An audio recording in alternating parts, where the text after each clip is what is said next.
ഇനി നിങ്ങൾ എല്ലാവരും പറയുക, ഞാൻ ഇനി എന്താണ് ചെയ്യേണ്ടത്? നിങ്ങളെ മുന്നിലേക്ക് തന്നിരിക്കുക. ഇപ്പൊ ഒരു 2 ദിവസം മുന്നേ ഇവിടെ ഒരു വളരെ സുപ്രധാനപ്പെട്ട ഒരു വിഷയം നടന്നു.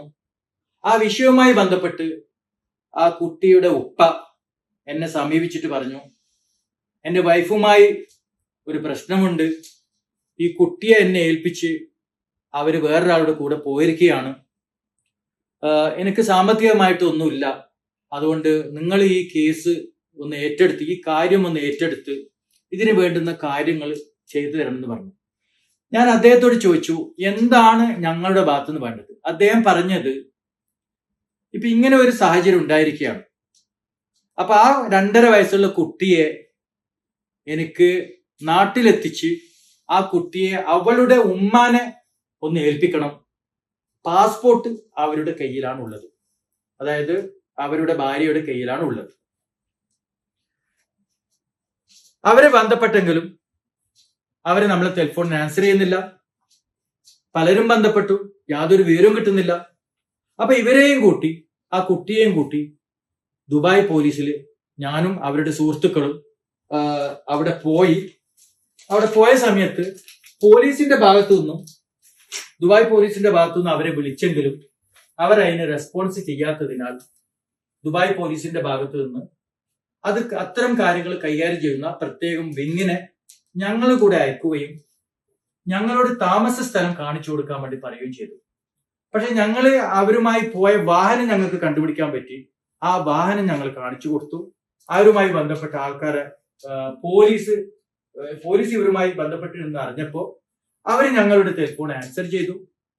ഞങ്ങൾ എന്താണ് നിങ്ങൾക്ക് വേണ്ടത്, ഞങ്ങൾ പ്രശ്നം പരിഹരിക്കാൻ തയ്യാറാണ് എന്ന് അവർ പറയുകയും ചെയ്തു. അതനുസരിച്ച് ഇന്നലെ രാത്രി ദുബായിലുള്ള ഒരു വളരെ പ്രധാനപ്പെട്ട ഒരു വ്യക്തി, ഒരു സാമൂഹിക പ്രവർത്തകനും മറ്റു ചിലരും ചേർന്ന് എന്നെ വിളിച്ചു. ഇങ്ങനെ ഒരു വിഷയത്തിൽ നിങ്ങൾക്ക് എന്താണ് വേണ്ടത്? ഞാൻ പറഞ്ഞു, എനിക്കല്ല ആവശ്യം. ആ കുട്ടിയുടെ ഉപ്പ പറയുന്നത് ആ പിഞ്ചു കുട്ടിയെ അവളുടെ ഉമ്മാന്റെ കയ്യിലേക്ക് എത്തിക്കുന്നതിന് വേണ്ടി ആ പാസ്പോർട്ട് ഒന്ന് പറഞ്ഞു. അവർ ഇന്നലെ രാത്രി തരാമെന്ന് പറഞ്ഞെങ്കിലും ഇന്ന് അവരുടെ ഭാര്യയുമായും അവരുമായി വന്ന ആൾക്കാരുമായും സംസാരിച്ചപ്പോൾ, അതായത് ആരാണോ അവർക്കൊരു, അതായത് ആരുടെ കൂടെയാണ് പോയിരിക്കുന്നത്, അദ്ദേഹം ഉൾപ്പെടെ ഞാനുമായിട്ട് ഇവിടുന്ന് സംസാരിച്ചപ്പോ അദ്ദേഹം പറഞ്ഞത്, ഞങ്ങൾ ഇന്നലെ ഒരു നിയമോപദേശം തേടിയിരുന്നു, ഇന്നും തേടിയിരുന്നു. അവര് പറഞ്ഞിരിക്കുന്നത്, ഒരു ചാനലിൽ ഈ ഒരു വിഷയം വന്നതിനാല്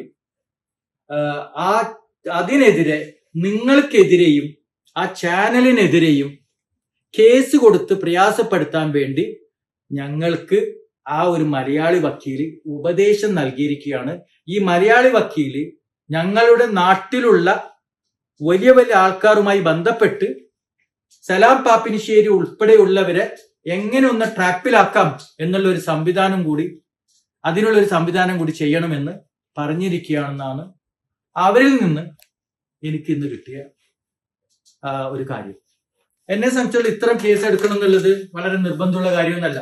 ഇതിപ്പോ നിങ്ങൾ കാണുന്നില്ലേ, FLS 1, 2, 3, 4 UAE ഒരു വക്കീൽ ഓഫീസും ഒരു ലീഗൽ സ്ഥാപനം ഇത്തരത്തിലുള്ള കാര്യങ്ങൾ ചെയ്യാറില്ല. ഇപ്പൊ 10-25 വർഷമായിട്ട് ഞാൻ ഈ മേഖലയിലുള്ള ആളാണ്. എന്നെ സംബന്ധിച്ചിടത്തോളം ഒരു വിഷയങ്ങൾ ഉണ്ടാവുമ്പോൾ അവരെയും കൂട്ടി അല്ലെങ്കിൽ പവർ ഓഫ് അറ്റോർണി ഉപയോഗിച്ച് ഒന്നുകിൽ അഡ്വക്കേറ്റ് മുഖാന്തരോ അല്ലെങ്കിൽ ഞാൻ തന്നെ നേരിട്ട് പോയിട്ടാണ് കാര്യങ്ങൾ ചെയ്യാറ്. അപ്പൊ ഇത്തരത്തില്, അതായത് അവര് പറയുന്നത്, അതായത് മുൻപ് സംഭവിച്ചത്, അതായത് ഞാൻ മുമ്പ് പറഞ്ഞല്ലോ 11 വർഷം മുന്നേ 16 ആളോളം ജയിലിലാവുകയും അവർ ആജീവനാന്ത വിലക്ക് കിട്ടി നാട്ടിലേക്ക് പോകേണ്ട അവസ്ഥ വന്നത് കോഴിക്കോട് സ്വദേശിയായ ആ ഒരു അഡ്വക്കേറ്റിന്റെ വ്യക്തതയില്ലാത്ത നിയമോപദേശവും ചിലപ്പോൾ എന്നോടുള്ള പകയോ വിദ്വേഷമോ എന്നൊന്നും എനിക്കറിയില്ല. എനിക്ക് ആരോടൊരു പകയോ ഒരു വിദ്വേഷമോ ഒന്നും എന്നെ സംബന്ധിച്ചിടത്തോളം ഇല്ല. എന്നെ സംബന്ധിച്ചുള്ള ഒരു പ്രശ്നങ്ങൾ ഉണ്ടായി കഴിഞ്ഞാൽ അവരെ വിളിക്കുക, പ്രശ്ന പരിഹാരം നോക്കുക. ഇല്ല എന്നുണ്ടെങ്കിൽ നിയമപരമായിട്ട് എങ്ങനെ പോവുക, ആ ഒരു സംവിധാനവുമായി പോവുക എന്ന് മാത്രമേ ഞാൻ ഉദ്ദേശിക്കുന്നുള്ളൂ.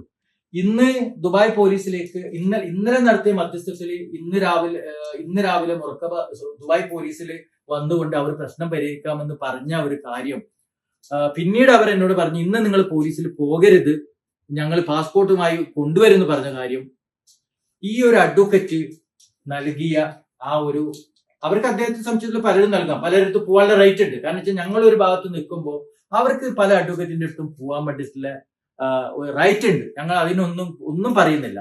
പക്ഷെ ഇവരോട് പറഞ്ഞിരിക്കുന്നത് സലാം പാപ്പിനിശ്ശേരിക്കെതിരെയും ആ ഒരു ചാനലിൽ വന്നിരിക്കുന്ന ആ ഒരു ചാനലിനെതിരെയും അദ്ദേഹത്തെ ഉൾപ്പെടെ വിളിച്ചു പറഞ്ഞിട്ടുണ്ടെന്നാണ് ഞാൻ മനസ്സിലാക്കുന്നത്.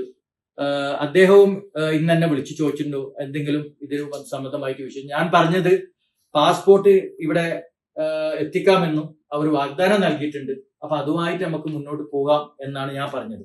പക്ഷെ ഇപ്പോഴാണ് മനസ്സിലാക്കുന്നത് അവരുടെ ഭാഗത്തുനിന്ന് എനിക്കെതിരെയും, അതായത് ഈ കാര്യങ്ങൾ നല്ല രീതിയിൽ കൊണ്ടുപോകുന്നതിന് വേണ്ടി ഞങ്ങൾ ഒരിക്കലും പറയുന്നില്ല ഈ അവരുടെ ഉമ്മാന്റെ ഭാഗത്ത് കൊടുക്കണമെന്ന് പറയുന്നില്ല. അദ്ദേഹം പറയുന്നത് എന്റെ മകളെ ഞാൻ ഇനി ആരെടുത്ത് ഏൽപ്പിക്കും, എന്റെ വീട്ടിൽ ഏൽപ്പിക്കാം, പക്ഷെ ഞാൻ ഏൽപ്പിക്കുന്നില്ല, എന്റെ ഭാര്യയുടെ ഉമ്മാന്റെ അടുത്തേക്ക് ആയിക്കോട്ടെ, അതാണ് അയാൾ പറയുന്നത്. അപ്പൊ അദ്ദേഹം ഞങ്ങൾക്ക് അണ്ടർടേക്കിംഗ് തന്നിട്ടുണ്ട്, ഞങ്ങൾ ആ ഉമ്മാന്റെ അടുത്ത് തന്നെ കൂട്ടിയിട്ട് അല്ലെങ്കിൽ വേണമെന്നുണ്ടെങ്കിൽ സലാം പാപ്പിശ്ശേരിക്ക് തന്നെ ആരെങ്കിലും ഞങ്ങളോട് അയക്കാം നാട്ടിലേക്ക്, ഞങ്ങൾ അവിടെ എന്ത് ചെയ്തോളാം, ആ കുട്ടിയെ അവിടെ ഏൽപ്പിക്കാം. ഇത്തരം ഒരു സാഹചര്യത്തിൽ ഞാൻ എങ്ങനെയാണ് ഭാര്യയുടെ ഇതിലേക്ക് ഏൽപ്പിക്കുക എന്നാണ് അവര് പറയുന്നത്.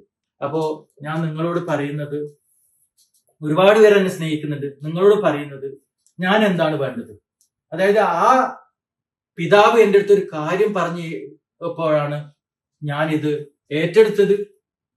ഇന്ന് അവർ പാസ്പോർട്ട് കൊണ്ടുതരാന്ന് പറഞ്ഞു, വളരെ സന്തോഷത്തിലായിരുന്നു.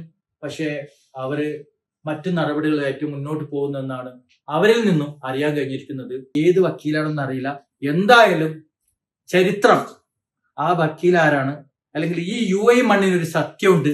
ആ UAE മണ്ണ് തീർച്ചയായും ഉപ്പ് തിന്നവൻ തീർച്ചയായിട്ടും വെള്ളം കുടിക്കുമെന്ന് പറഞ്ഞ മാതിരി ആ വക്കീൽ ആരാണ്, അതായത് നല്ല പ്രവർത്തനങ്ങൾ ചെയ്യുമ്പോൾ ആ പ്രവർത്തനത്തിന് പിന്നിൽ പ്രവർത്തികമാക്കുന്ന കാര്യങ്ങളിലേക്ക് നിൽക്കുന്നത്, അത് തീർച്ചയായിട്ടും അതിനെന്തായാലും നമ്മൾ ഒരുപാട് അനുഭവങ്ങൾ ഈ UAE കണ്ടതാണ്, തീർച്ചയായിട്ടും ഉണ്ടാവും എന്നാണ് ഞാൻ വിശ്വസിക്കുന്നത്. ഇനി നിങ്ങൾ എല്ലാവരും പറയുക, ഞാൻ ഇനി എന്താണ് ചെയ്യേണ്ടത്, നിങ്ങളെ മുന്നിലേക്ക് തന്നിരിക്കുക.